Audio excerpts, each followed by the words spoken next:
This is the Brilliantly Branded podcast, a safe place to have a voice and talk about branding and all the reasons that bring a brand to be brilliantly branded.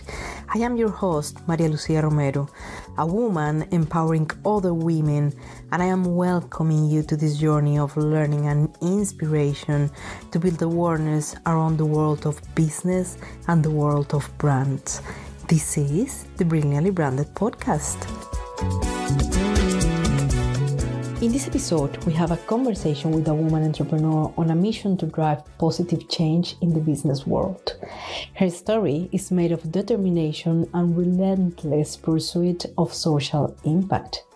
She is Giulia Iannucci, the creator of Knowing That brand, who shares how she does arrive to the creation of the company and her journey from witnessing the challenges faced by women in the workplace to taking bold actions to create tangible solutions. As a mother, Giulia shares how her perspective shifted, igniting a newfound determination to break barriers and pave the way for a more inclusive future. Giulia dives deep into the prevalent issues of gender bias and inequality still affecting corporate cultures today.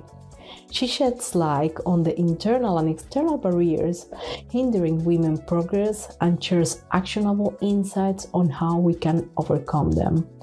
She offers invaluable perspectives on how we can challenge and overcome them. From fostering confidence to dismantling systemic barrier, this episode is packed with eye-opening takeaways for anyone passionate about promoting diversity, equity, and inclusion in the workplace.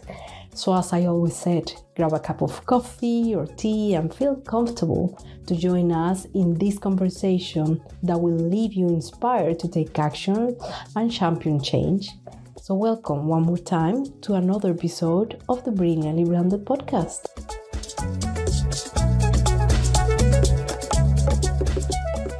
So welcome to another episode to give a voice and talk about brilliantly branded stories behind powerful women. So today our guest is a powerful woman working in branding and social causes across her company. My guest today is Giulia Iannucci, the owner and a creator of Knowing That brand. She's a global citizen. She will give us details later on, but she's coming from Italy, but is spreading her wings across various continents, Spain, Australia, and now calling Luxembourg her home. So our main topic today will be women in business. Challenges and opportunities. So without spoiling more details about her, welcome, Giulia. It's a pleasure to having you here. Could you please introduce yourself to our listeners, please? Hi. Yeah, thank you so much for having me.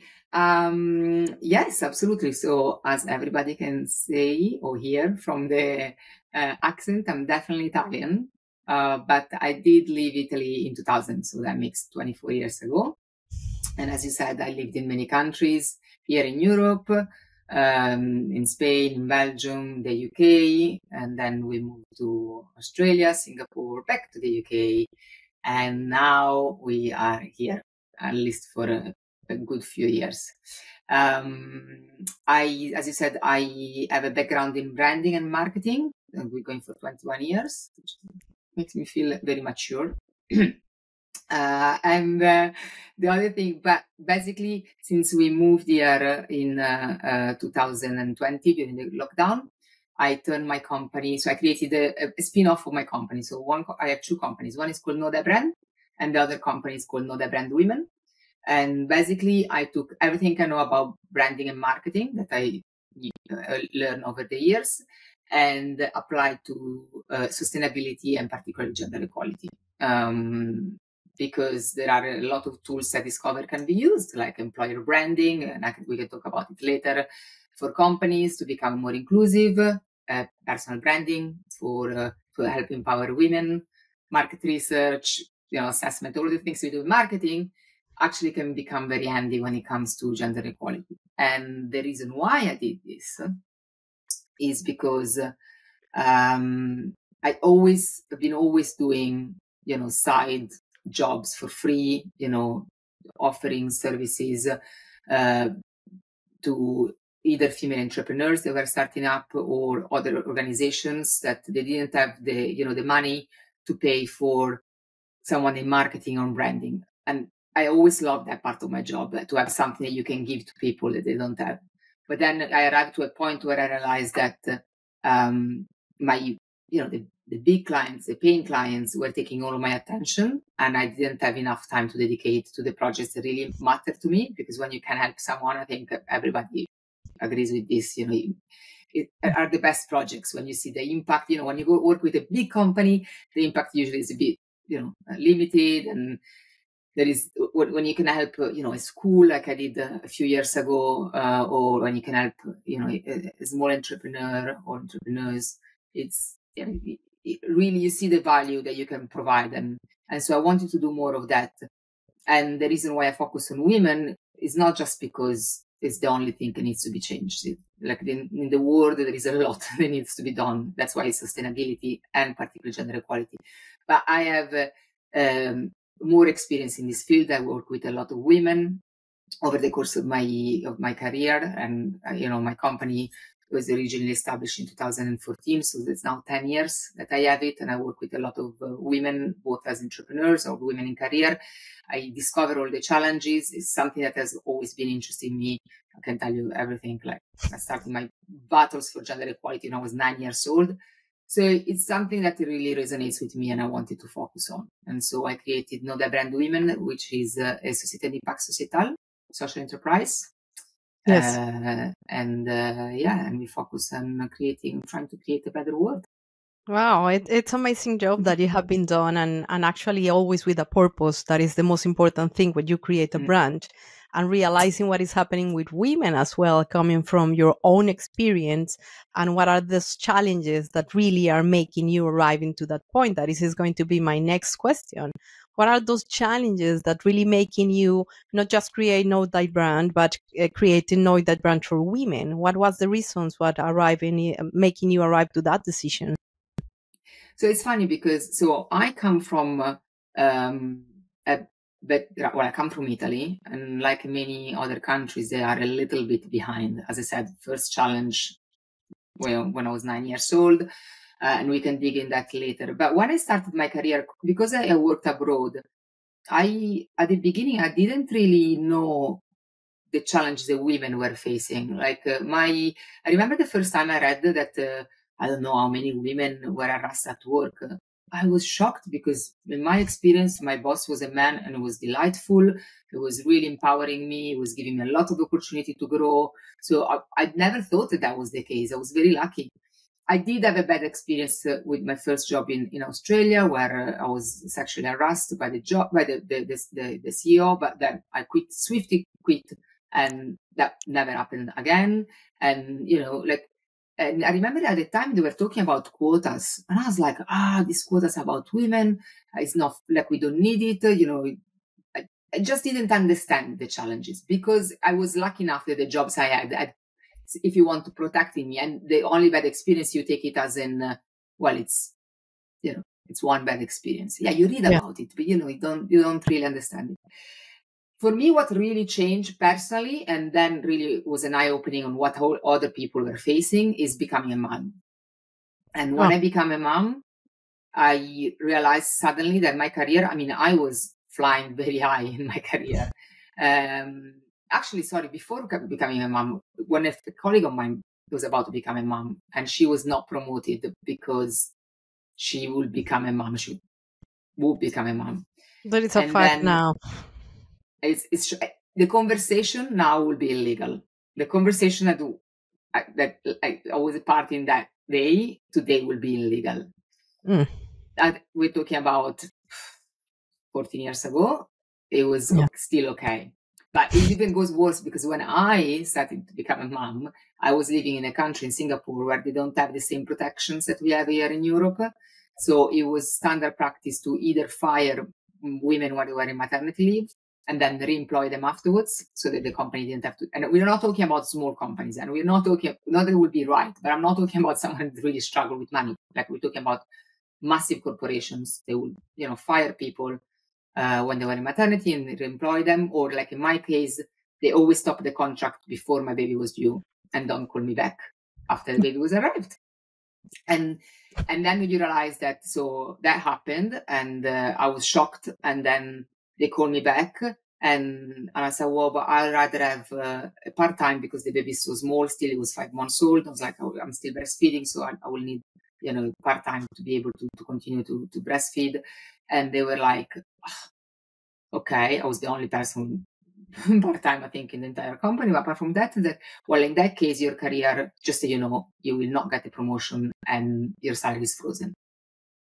And that for me was a shock. Like, I was like, how, what? But again, you think it's just bad luck. It's just me, it's just my experience. You can't make a judgment. But you start to work, you start looking around, you start realizing. Then there was a colleague of mine that was, harassed by her boss, but not sexually. It was just constantly like putting her down, both Bullying. because of, it was bullying, and it's like because she was a girl, a woman, and because she was a mom, and because she was of a different nationality, ethnicity, if you want. And when I was like it was shocking. We will all see it, and I was like, no, we need to go to speak with HR because this is not acceptable. And when she finally, and I was like, I'm gonna support you, I'm gonna say, like, when HR was involved, they said, we don't want to hear anything about this. Your boss is highly performance individual, so if you're not happy, you can just change your job. And again, for me, that was absolutely shocking. I was like, how can we allow the people are treated this way?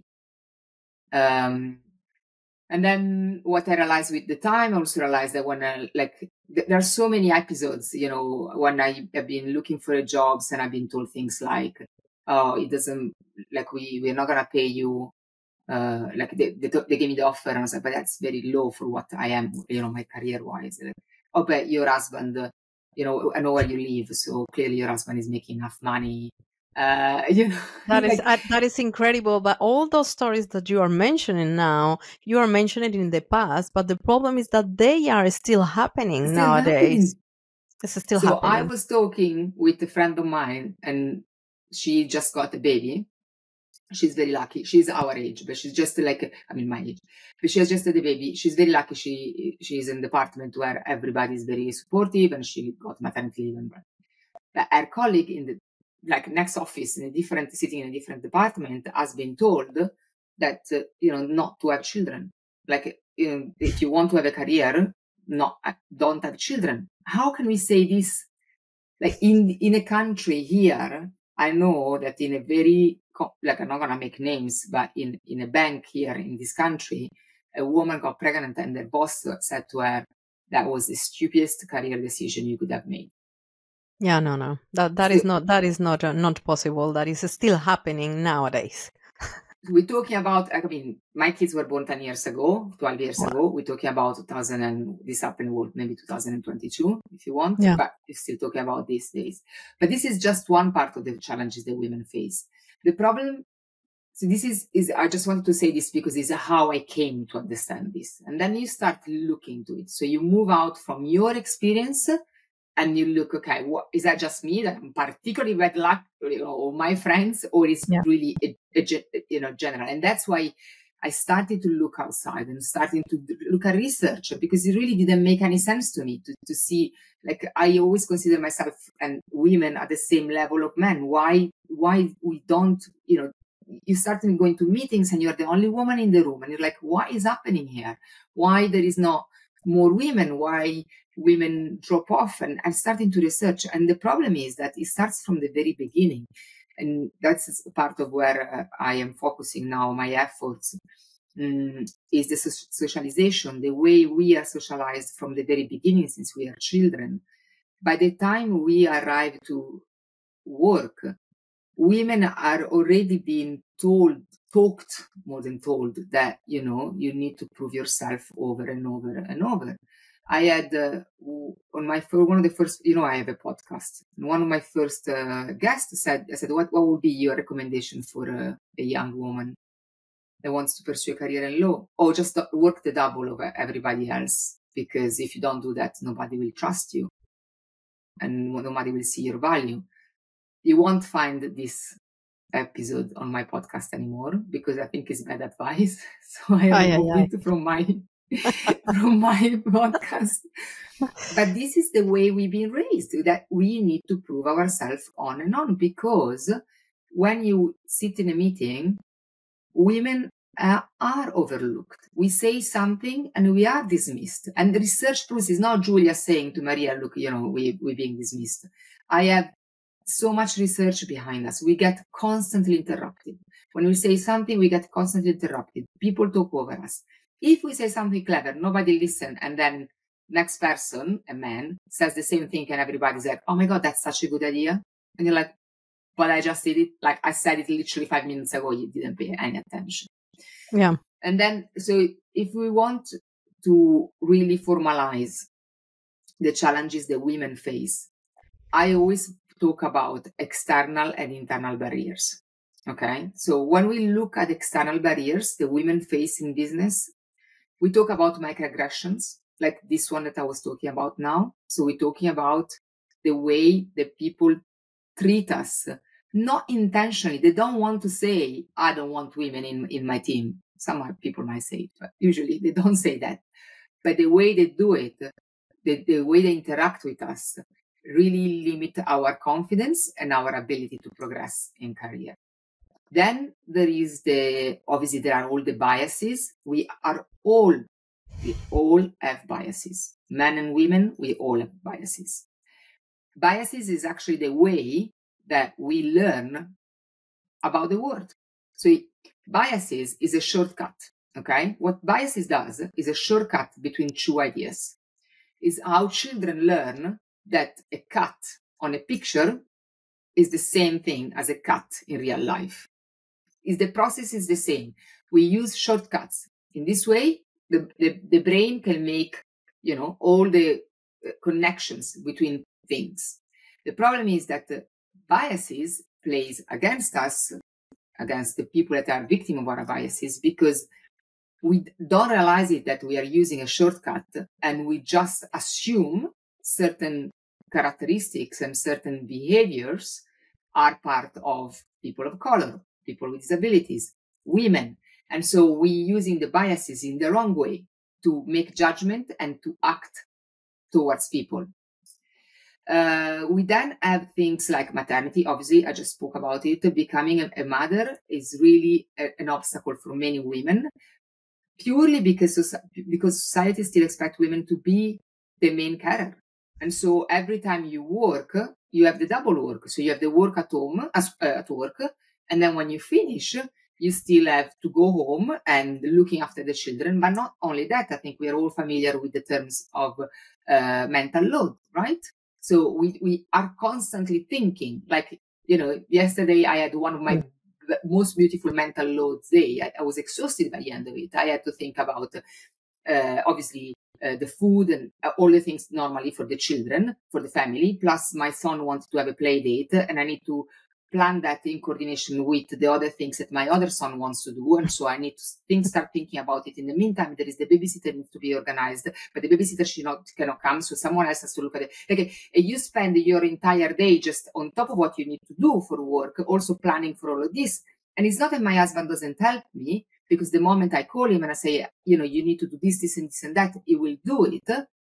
But the mental load is traditionally on the women. And that's something that we are working a lot with my husband, obviously, because the work I do, poor guy, is forced to try to help me with that. But it's traditionally, and that's, if you think me that I work in this field, normally women are just, made responsible for all of these things. And I tell you what, I was reading a research recently, then you stop me if I'm talking too much, but about the fact that I've done, I'm just slightly passionate about this topic.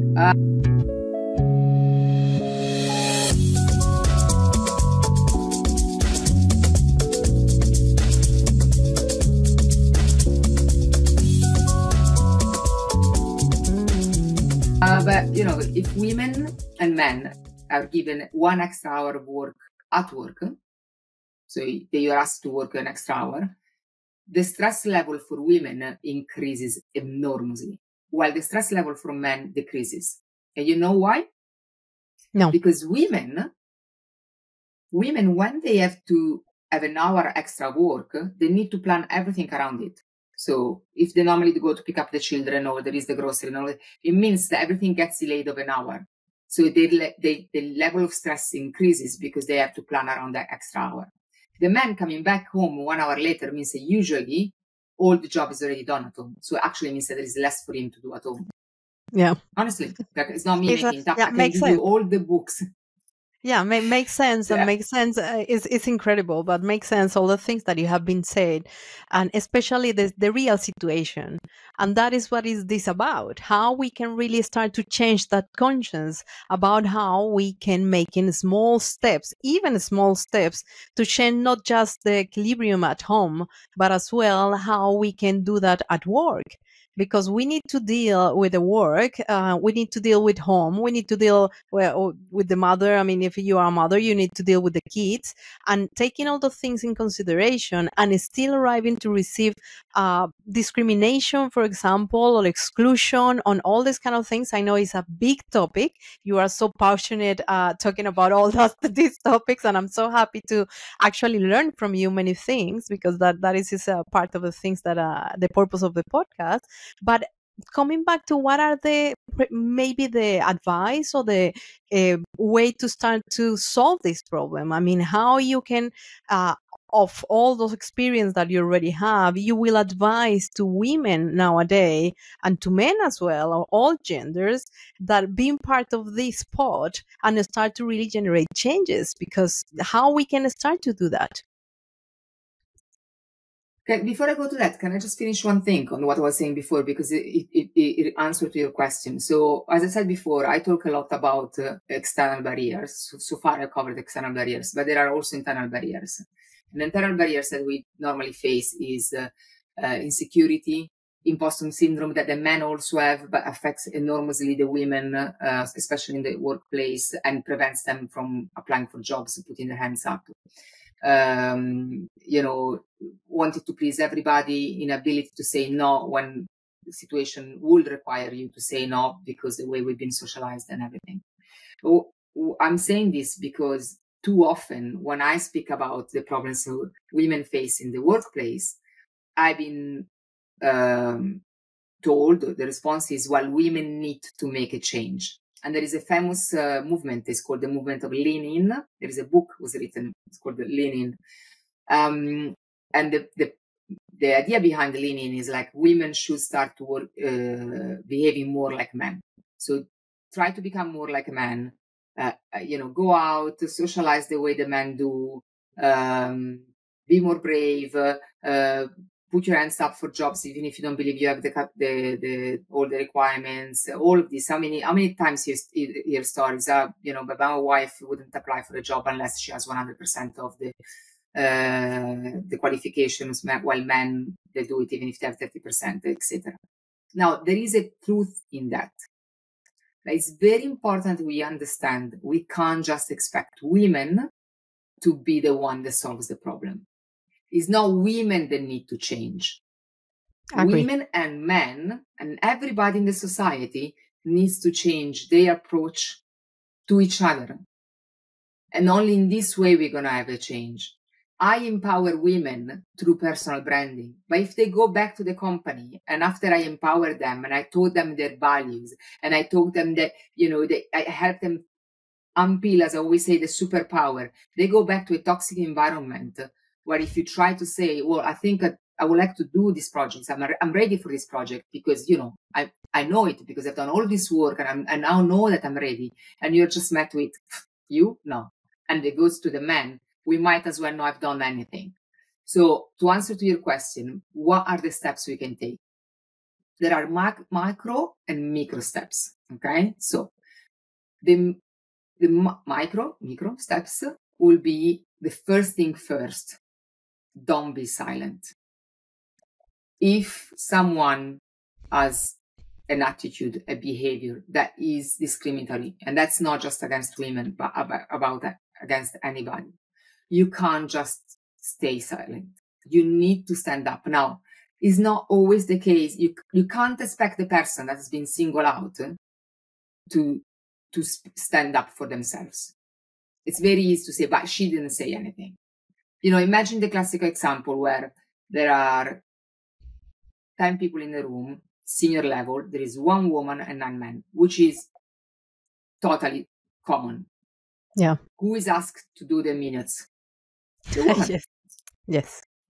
Or to do printing the photocopies, or to bring the coffee. Darling, would you be a darling? Would you mind? And if you say no, you are a... I auto-mute myself, but I think people understand what I meant. And a beep. No, I didn't say that, but you are considered... Exactly. You're considered not cooperative. And if you do it, well, you didn't complain. So what was the problem? So you can't leave the person that has been singled out to defend themselves. It also depends. I mean, you and I are in an age now, I'll be laughing often. It's like, oh, really? Because I'm a woman. Yes. Plus, I take horrible minutes, so nobody will like my minutes. But, but it should be the other man in the room. They should say, sorry, guys, well, why don't we take in turns to take minutes? Or actually, I can take them this time, not a problem. You need allies, and everybody can be an ally. I tend to be an ally to young people because I see young women that struggle with that. And so it's easier for me. And it happens all the time. Like, I have clients that I support and they have the young people in the room and is the one that is asked to take the minutes. And I say, hey, because I'm in a position of strength. I'm older. I'm equal with my clients. So I can do it. So it's the person that is stronger that should do that. You can't expect the person single out to do it. Now, there are some times where it's not convenient to do it. I'm not saying that every time it's like, you have done something wrong. Because if you do that, then you single out the person has made a mistake. And sometimes that is completely counterproductive. So maybe you want to speak with them in private afterwards. But you can't, especially if you're a leader, you can't, these things happen. But even if you're just, if you're not, even if you're just there, you can't be a bystander and not do anything. That is at the micro level is what I really encourage everybody to do. I also encourage men and women to communicate to each other, to talk to each other, because we don't understand the problems that men have. Men don't understand our problems. Correct. And, is when we say things like, I don't care about the color of a person. It can be blue, white, purple, green. I don't care. Or I don't care if a person is a woman or a man. For me, I just want the best person in the job. How many times have we heard that? Of course, everybody wants the best person in the job. Who is the silly person and trying to employ the worst person in the job? Nobody will do that. The problem is that you don't see the color and you don't see the gender because you are probably a white man and you have not experienced what it feels. Yeah. But I made the same mistake. I was talking with people of color and I say, I don't see color. And they look at me and it's like, yeah, you don't see color because you're white. And so you don't have the experience of being, marginalized, of being excluded, of being judged purely because of your appearance or purely because of your gender. And that's what we need to understand, that you need to catch yourself when you say things like this and say, I'm really not putting any biases here. Really, of all these people, I'm really choosing the best person, or I'm choosing the person that is closer to my ideal of perfection or of being the best, because that is very different. And again, if you go back to the biases, and so I can talk about me so that nobody can criticize, say I'm a finger pointing. Me, when I was, and I said that many times also on my podcast, when I was recruiting, for a long time, I realized that I was recruiting people at the same background like mine, that came from not rich background, that had to work very hard, that were immigrants from a different country. I thought that was I didn't realize I was doing it. I was looking the best person for the job, but was really the best person for the job? No, it's not always. And I was just making all my assumptions. So we really need to catch ourselves and not stopping us I'm not racist. I'm not racist. There is a difference between being not racist or don't being against women and actually being proactively engaging in a conversation and trying to help society to become more inclusive. Just saying, I don't do it, I don't see colors, I don't see the gender, will never fix anything. And we need to work together, men and women. I insist it all the time. All my events, if you see what I do, the people I have on my guests on my podcast, we need to talk with men. We need their help because they bring different perspective. That's the point of diversity, right? Yeah. And also because they are in power.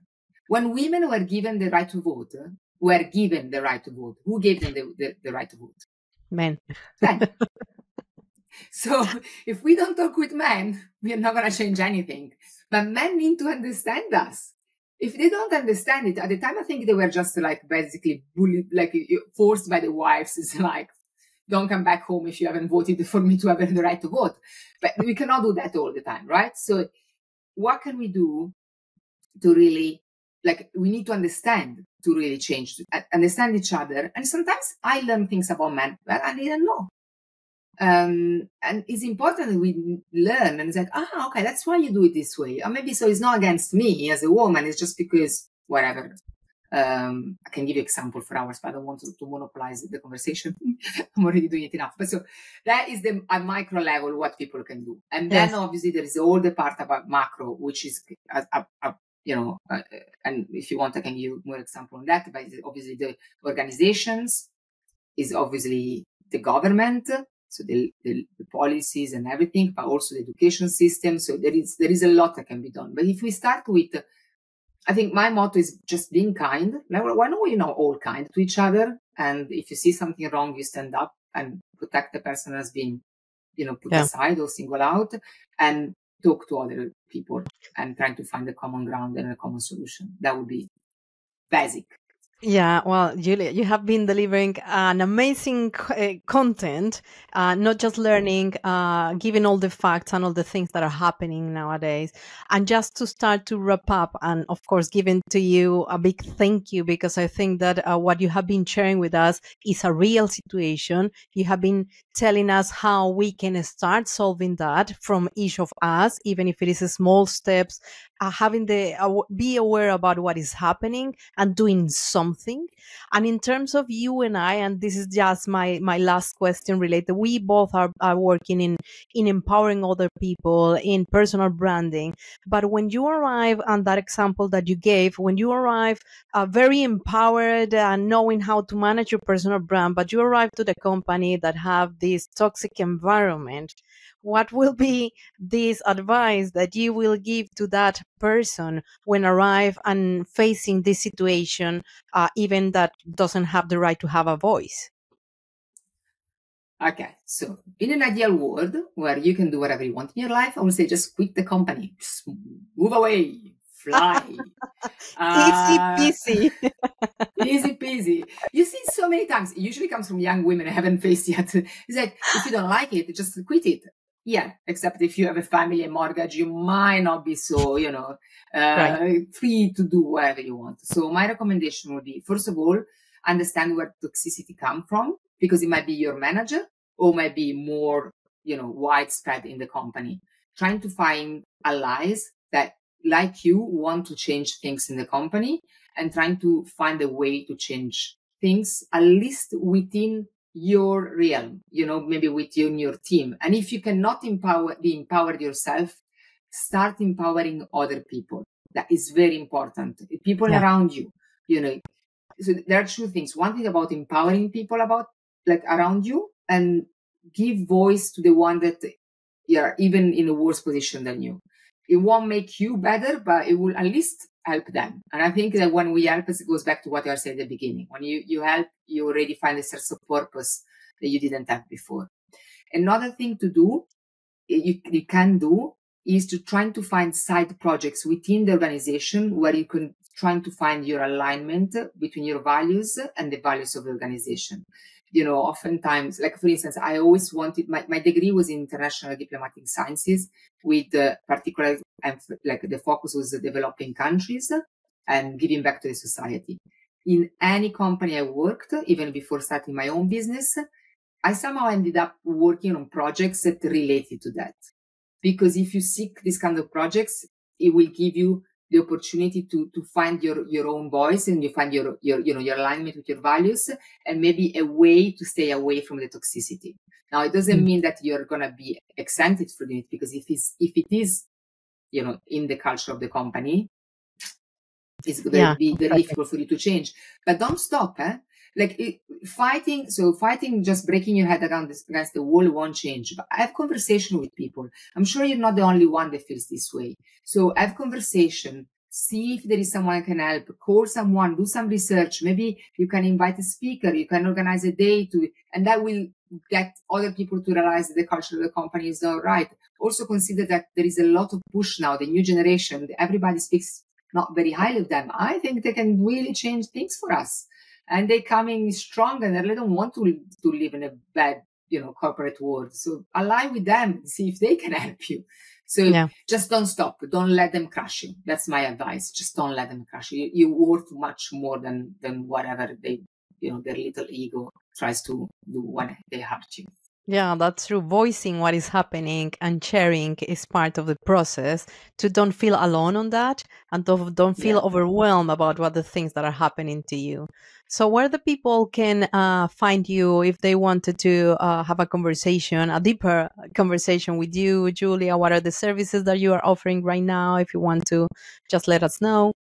Oh, okay, thank you. Well, we Know Their Brand Women as a website. So if you're looking particularly something on gender equality or sustainability, is knowtheirbrand.com. Projects that are more business related, just email me. It's easier. I have a podcast which is called Know Their Brand. I have amazing guests. Don't ask me why, but I'm very lucky. And so don't come to listen to me, but come to listen to them, because they're really worth it. You can find me on LinkedIn. Actually, that is where you can find me and where I post most of my thoughts and my resources. So that's probably a good one. Wow. Fantastic. Well, Giulia, thank you very much for being here. Thank you very much for sharing your knowledge, your experience, and all your advice to all those people that really want to belong, to be part of, and to really get out of the situation that are so stressful. So thank you, Giulia, for being here. Thank you so much for having me, and thank you for all the work. And we are in the same environment, and giving value and doing something is the most important. So thank you, Giulia, and hope to see you soon in person, maybe next time. Yes, absolutely. Thank you for having me. We hope you have been inspired by this content and join us for future episodes of the Brilliantly Branded podcast. We will continue exploring the power of branding and the stories behind successful brands. And remember, if you know a woman who has built a successful brand with a unique approach and a story to share, please refer them to our podcast.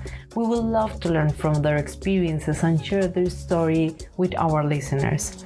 Stay tuned for most episodes of Brilliantly Branded, and don't forget to follow us on Instagram, LinkedIn, on our YouTube channel for more branding insights and women empowerment. Until the next episode, ciao ciao.